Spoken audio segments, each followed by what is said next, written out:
6월 12일 주일 새벽 예배 본문의 말씀은 다니엘서 1장 1절로 7절까지 말씀을 봅니다. 구약 성경 다니엘 1장 1절로 7절까지 말씀을 통해서 주일 아침에 주시는 은혜를 함께 나누도록 하겠습니다. 자, 오늘부터 구약 성경의 다니엘서를 가지고 함께 은혜를 나누도록 하겠습니다. 저희 교회에서 새벽 예배 말씀 본문으로는 약 5년 전에 2017년경에 이 다니엘서를 같이 나누고 은혜를 받은 적이 있습니다. 5년이 지났기 때문에 다시 한번 보는 것도 참 의미가 있다라고 생각이 되고, 다니엘서는 아주 너무 귀한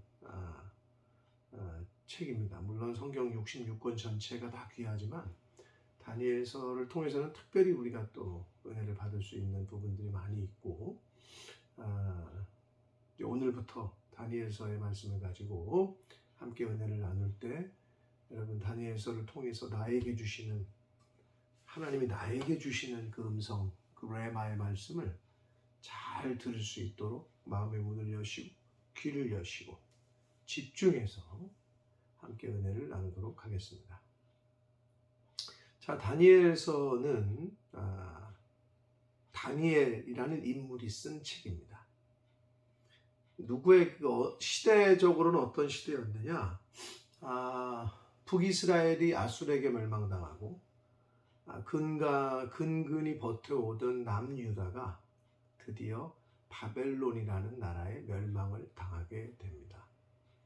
자, 그래서 이 바벨론의 느부갓네살 왕에게 1차, 2차, 3차 이렇게 공격을 당하면서 그때마다 이렇게 포로로 잡아가요.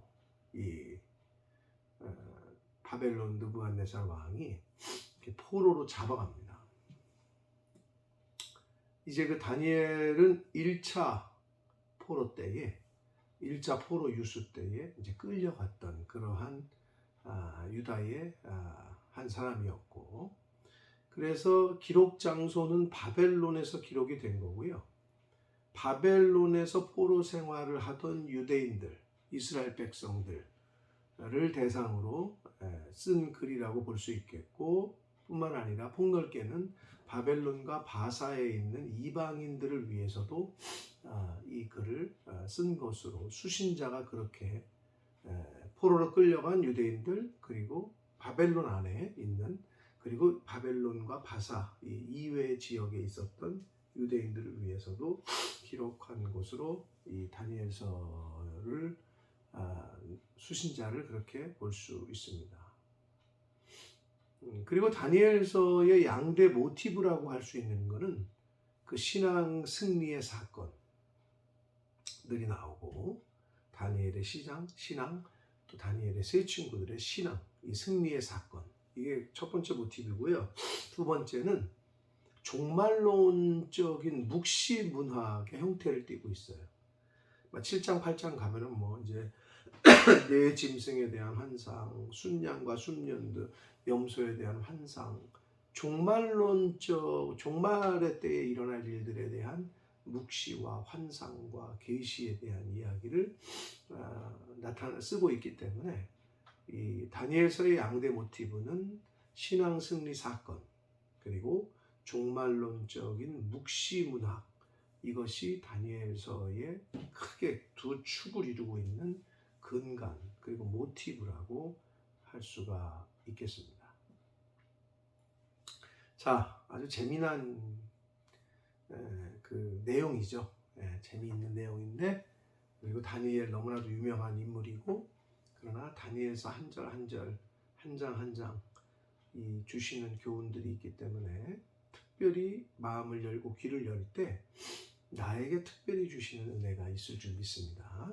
자, 오늘 주일 아침에 시작하는 다니엘서를 오늘 본문 1장 1절로 7절까지 말씀을 통해서 함께 은혜를 나눕니다. 1절입니다. 유다 왕 여호야김이 다스린 지 3년이 되는 해에 바벨론 왕 느부갓네살이 예루살렘에 이르러서 성을 에워쌌다, 이렇게 기록되어 있습니다. 느부갓네살 바벨론 왕 느부갓네살이 침략을 했을 때의 그 시기를 정확히 특정하고 있는데 유다 왕 여호야김 왕 때다 이렇게 돼 있는데 유대의 여호야김은 제 18대 왕이었습니다. 엘리야김이라고도 하는데 아버지가 누구였느냐? 요시야 왕이야. 16대. 근데 중간이 비잖아요. 아버지가 요시야 16대, 본인이 18대. 그 17대가 누구냐? 자신의 동생이었던 여호아하스 왕이 먼저 17대 왕으로 등극을 했었어요. 그런데 그 살룸 왕이라고도 하고 여호아하스 왕이 17대 왕이 애굽 왕 바로 느고에 의해서 3개월 만에 폐위를 당해. 3개월 만에. 그래서 여호야김을 왕으로 세웁니다. 그게 18대 왕이야. 그래서 18대 왕 여호야김이 다스린 지 3년째 되던 해에 바벨론 왕 느부갓네살이 예루살렘에 와서 성을 에워쌌어요. 침략을 했어요. 이게 1차 유다 침공입니다. 한 번에 그냥 예루살렘이 완전히 무너진 게 아니고요. 1차 때 침략했다가 이제 포로로 끌고 가고 또 2차 침략하고 3차 침략하고 4차까지. 자, 근데 여기서는 지금 1장 1절에서는 1차 첫 번째 침략했을 때입니다. 2절 봅니다. 주께서 유다 왕 여호야김과 하나님의 전 그릇 얼마를 하나님의 성전의 그릇 얼마를 그의 손에 넘기시매 느부갓네살이 그것을 가지고 시날 땅, 시날은 유프라테스 강의 하류 지역, 당시의 바벨론의 그 다른 명칭으로 시날, 바벨론 사람들이 살고 있었던 지역을 말하는 거예요. 시날 땅, 자기 신들의 신전에 가져다가 그 신들의 보물 창고에 두었다라고 기록합니다. 옛날에는 전쟁을 벌이면, 전쟁에서 승리하면 그 나라의 신전에 있었던 기구들을 가져다가 자기들이 모시는 신의 신전에 갖다 놨어요. 그게 뭐냐? 우리 신이 얘네를 이겼다 이런 의미거든요. 똑같이 느부갓네살도 침략해가지고 하나님의 성전에 있는 기구들을 다 가지고 갔어요. 그런데 여기서 중요한 게 있습니다. 2절의 그 주체가 누구예요? 느부갓네살이 아니에요. 주께서 그의 손에, 느부갓네살의 손에 넘기셨다. 이 다니엘서에서 또 하나 우리가 빼놓을 수 없는 건 하나님의 주권이 계속 강조가 됩니다. 2절 주께서, 그리고 또 9절에 하나님께서, 17절에 또 하나님이 계속 이야기의 그 주체는, 큰 사건의 주체는 배후에 하나님이 계심을 계속해서 독자들에게 알려주고 있어요. 2절도 주께서 유다 왕 여호야김과 하나님의 전 그릇 얼마를 그의 손에, 느부갓네살의 손에 넘기심에 그가 그것을 가지고 시날 땅 자기 신전에 가져다가 그의 신전의 보물창고에 두었다. 느부갓네살이 전쟁에서 이긴 것처럼 보여지죠. 형태로는, 표면적으로는. 그러나 어떻게? 그 배후에 주께서, 즉 하나님께서 그렇게 허락하셨다는 거죠. 역사하셨다라고 말씀하고 있습니다. 3절 봅니다. 왕이 황관장 아스부나스에게 말하여 이르되 이스라엘 자손 중에서 왕족과 귀족 몇 사람.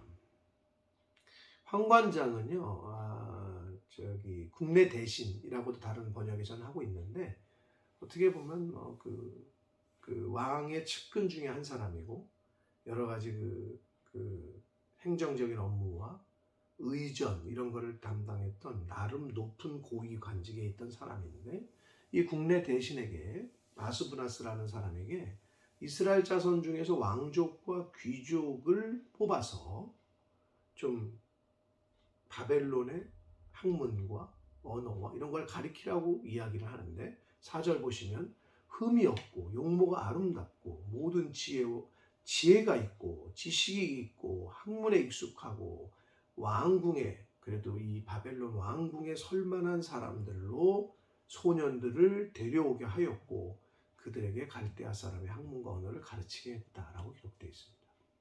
이게 무슨 말이냐면 느부갓네살 바벨론의 그 정책이 뭐였냐면 정복한 정복당한 그 나라에서 좀 똑똑한 애들, 왕족이라든지 귀족이라든지 출신 성부도 좋은 애들 데려다가 공부를 시켜 바벨론화 시키는 거예요. 옛날 일제시대 때 일본 사람들이 그랬듯이 창씨 개명하고 이름도 바꿔버리게 하고 일본 언어 가르치고 일본의 문화를 가르치고 이런 것처럼 이 바벨론이 그렇게 했다는 거예요.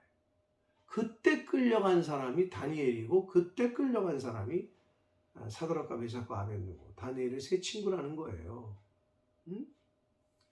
그래서 5절 왕이 음식을 지정해요. 왕의 음식과 그가 마시는 포도주에서 날마다 쓸 것을 줘. 얼마 동안? 3년 동안. 그리고는 왕 앞에 쓰게 되는 거예요. 3년 동안 잘 먹이고 하여튼 좋은 곳에서 트레이닝을 받는 거죠. 왕궁에서. 포로의 신분에서 이 정도면 얼마나 좋습니까? 혹하죠. 한 자리 주겠다고 하고. 포로로 끌려가지고 개고생하는 게 아니라 잘 먹죠. 좋은 데서 자죠. 좋은 데서 공부하죠. 또 높은 지위도 준다 그러죠. 혹하기 쉬워요. 자, 그런데 다니엘과 이 세 친구는 하나님 앞에서 뜻을 정하고 우리가 잘 아는 대로 거기에 넘어가지 않습니다. 분별을 해냈습니다. 6절 봅니다. 이제 그들 가운데 그 끌려온 포로 소년들 가운데 유다 자손 곧 다니엘과 하나냐와 미사엘과 아사랴가 있었다. 이렇게 기록되어 있습니다. 다니엘이라는 뜻의 엘은 하나님이라고 제가 누누이 말씀드렸어요. 성경에 나오는 엘이라는 엘리야, 엘리사, 이 엘이라는 뜻은 하나님이라는 뜻인데 다니엘 그러면 하나님이라는 이름이 들어가 있잖아요. 엘로힘 할 때 엘. 하나님은 다니가 무슨 뜻이냐? 재판하신다. 하나님이 재판하신다. 하나님이 재판관이시다. 이런 뜻이에요. 다니엘이라는 이름의 뜻은. 자, 그리고 끌려온 세 친구는 하나냐와 미사엘과 아사랴예요. 요게 유대식 이름이었어.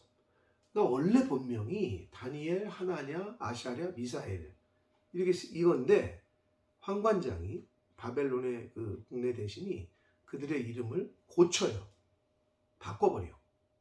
그래서 다니엘은 벨드사살, 베리어, 그 이방신, 자기네 신들의 연관된 이름. 벨드사살이라는 거는 벨신이여 보호하십시오 이런 뜻이야. 하나님이 재판관이다. 이런 아주 귀한 이름에서 지네가 이름을 바꿔버립니다. 창씨 개명을 합니다. 그리고 하나냐는 사드락 이것도 아쿠라는 그 신의 이름을 따가지고 아쿠와 같은 자는 누구냐? 아쿠와 같은 신의 사람이 또 있느냐? 이런 뜻이에요. 그리고 미사엘. 원래 미사엘의 그 이름의 뜻은 하나님과 같은 자 누구냐? 이런 뜻이거든요. 미사엘. 여기도 L자가 붙었잖아요. 근데 이걸 메삭이라고도 바꿔버렸어요. 이름을 바꿔버렸어요. 앞에 그 사드락이 그 아쿠라는 신의 이름이라고 했는데 이것도 아쿠의 그 신과 관련된 이름으로 이름을 바꿔버렸습니다. 그리고 마지막 아샤라라는 이름은 아벳느고. 원래 아샤랴는 하나님께서 도우셨다 이런 뜻이거든요. 너무 좋은 이름이잖아요. 그런데 아벳느고, 느고의 종이다. 느고라는 신의 종이다. 라는 이름으로 지네가 바꿔버려요. 자, 다니엘서의 서론이라고 할 수 있는 1장의 첫 번째 단락 1절부터 7절까지 우리가 말씀을 보았습니다. 시기적으로 여호야김 18대 왕 여호야김 3년째 느부갓네살, 바벨론 왕 느부갓네살이 쳐들어왔고 포로로 끌고 갔고, 왕족과 귀족 중에서 왜? 배신하지 못하도록 자식을 볼모로 잡는 거죠. 귀족을, 그 나라의 자녀들을 볼모로 삼는 거예요. 배신하지 못하도록, 말 잘 들도록 가서 이름 바꾸고 언어도 가리키고 문화도 가리키고 이렇게 그런 정책을 폈다. 그 중에 다니엘과 하나냐와 미사엘과 아시아라가 있었다. 그들의 이름을 바벨론식으로 그들이 고쳤다. 이게 오늘 스토리의 가장 줄거리입니다.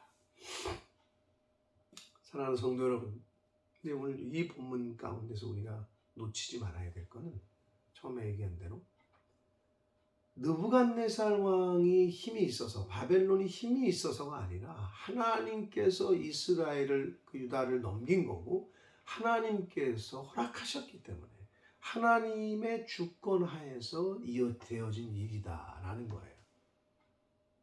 사랑하는 성도 여러분, 인생의 모든 일은 하나님의 주권 하에 있습니다. 아멘. 하나님이 허락하시지 않으면 그 어떤 일도 진행이 되지 않습니다. 자, 그래서 여기서도 유다가 고난을 당하고 어린 소년들이 뭔 죄예요? 요 하나님을 믿었던 어린 소년들이 무슨 죄야? 죄가 있던 부모들이나 할아버지들이 있었지. 근데 이 소년들이 어찌 보면 억울하게 볼모로 끌려가잖아요. 자, 그런데 우리가 여기서 놓치지 말아야 될 거는 하나님의 자녀들은, 즉 의인이, 성도가, 하나님의 자녀들이 어떤 고난을 당하잖아요. 그러면 그 고난 이면에는 하나님의 놀라운 은총과 계획이 숨겨져 있다, 담겨져 있다라는 겁니다. 하나님의 자녀들이 고난당하는 거, 하나님의 백성들이, 성도가 에게 고난이 임하는 거는, 환난이 오는 거는 그 고난과 환난 이면에 하나님의 은혜와 하나님의 계획이, 놀라운 계획이 숨겨져 있음을 저와 여러분은 믿어야 합니다. 이제 그게 다니엘서를 통해서 그런 하나님을 우리가 만나게 될 겁니다. 아마 이미 그런 하나님을 만나신 분들도 있으실 겁니다. 그리고 앞으로도 그런 고난과 환난을 통한 하나님의 놀라운 계획을 경험하게 되실 겁니다. 그렇기 때문에 고난당했다고, 어려움이 좀 왔다고 하나님을 원망하거나 이웃을 원망하고 가정을 원망하고 교회를 원망하고 절대 하지 말아요. 그 하나님 원망하고 주의 종 원망하고 이웃들 원망하다가 다 죽었어요. 애굽 출애굽기 보세요. 성경을 보시라고. 명심해야 됩니다. 고난과 환난 이면에는 하나님의 놀라운 계획이 있다. 자, 그리고 이름을 바꾸잖아요, 얘네들이. 여러분, 이름에는 그 정체성이 있는 거예요. 정체성. 아까도 말씀드렸습니다만 다니엘, 하나님이 재판관이시다. 그리고 그 하나냐라는 이름의 뜻은 하나님은 은혜로우시다. 미사엘은 하나님과 같은 자 누구냐. 아시아라는 하나님께서 도우셨다. 이런 이름의 뜻인데 얘네들이 바꿔버려요. 여기서 우리가 뭘 알 수 있느냐. 여러분, 세상은 하나님의 백성들을 바꿔버리려고 해요. 성도로서의 정체성을 지키고 하나님의 백성으로서, 예수 믿는 사람으로서의 삶을 살려고 애쓰면 애쓸수록 세상은 그렇게 살지 말라고 우리를 바꾸려고 해요. 바꿔놔요. 그때 정신 똑바로 안 차리면 큰일 나는 거예요. 여러분, 죽을 수밖에 없는 우리 죄인을 하나님이 바꾸셨어요. 죄인을 의인으로 바꾸셨어요. 사망에서 생명으로 바꾸셨어요. 성경에서 이미 하나님께서는 세상도 그렇지만 하나님도 바꾸셔요. 아브라함을 아브라함으로, 사레를 사라로, 야곱을 이스라엘로, 사울을 바울로 이렇게 바꾸셨습니다. 사랑하는 성도 여러분, 하나님이 바꾸고자 하실 때에는, 말씀이 나를 바꾸려고 할 때에는 아멘으로 순종해서 빨리 바꾸시는 게 현명하시고, 세상이 나를 유혹해서 성도로서의 정체성과 믿음을 흐리게 해서 하나님을 저버리게 하고 자꾸 세상 것으로 변화되게 바꾸려고 할 때에는 철저하게 잘 자기를 지키셔야 됩니다. 이게 중요합니다. 지금 다니엘서 1장을 시작하면서 그들의 세 사람의 이름을 바꿨다. 굉장한 의미가 있습니다. 이름까지도 바꾸는 고난과 어려움, 포로로 끌려가는 어려움, 그러나 그 어려움이 어려움으로, 고난이 고난으로 끝나지는 않습니다. 하나님의 자녀들은 하나님의 놀라운 계획이 이제 펼쳐지고 시작됩니다.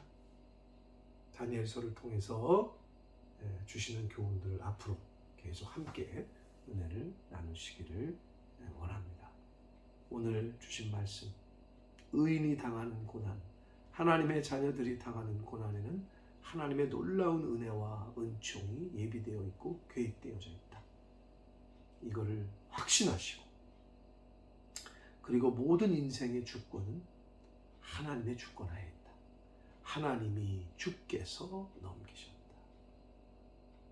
저와 여러분의 인생은 하나님께서 주장하시고 하나님께서 주인되어 주십니다. 기도하겠습니다. 살아계신 하나님 아버지, 복된 주일을 허락해 주시고 새날을 주시고 생명을 주시고 또 다니엘서의 말씀을 통해서 함께 은혜를 또 저희들에게 허락해 주시니 아버지 감사합니다. 아버지 하나님, 오늘 주신 말씀 가슴에 잘 새기게 하시고, 환난 가운데 고난 중에 있다고 느껴지는 영혼들이 있습니까? 하나님의 백성들이 있습니까? 아버지, 하나님의 백성들에게 있어서는 고난이 고난이 아니고 환난이 환난이 아니라 하나님이 우리에게 주시고자 하는 은혜와 은총의 놀라운 비밀이 그 이면에 숨겨져 있다는 것을 깨닫게 하셔서 불평과 불만이 아니라, 걱정과 근심이 아니라 감사와 기쁨과 찬양과 평안을 누리는 그러한 삶을 살아가는 저희들 되도록 주여 은혜 내려 주옵소서. 예수 그리스도 이름으로 축복하며 기도 올리옵나이다.